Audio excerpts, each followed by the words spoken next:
Hello friends, आज आपण पाहणार आहोत लग्नाच्या पंक्तीत तयार होणारा थंडगार असा मठ्ठा. तर या ठिकाणी मी 2 ग्लास ताक घेतलेले आहेत. त्याच्यामध्ये आले खिसून त्याचा रस टाकून घेत आहे. साधारणपणे 2 टेबलस्पून हा आल्याचा रस आहे. त्यानंतर त्यामध्ये 1 मिरचीची स्लाईस मी यात टाकलेली आहेत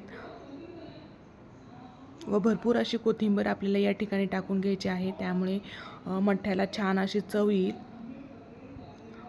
व सेंधव मीठ टाकून घ्यायचे आहे. या ठिकाणी मी घरचे साधे मीठ वापरत आहे व थोडीफार साखर टाकून घ्यायची आहे.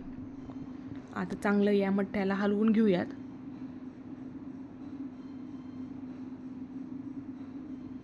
या ठिकाणी मी बर्फाचे स्लाइस टाकत आहे. त्यामुळे आपला मठ्ठा थंडगार असा बनेल व लग्नाच्या पंक्तीतला थंडगार असा मठ्ठा तयार आहे. Thanks for watching.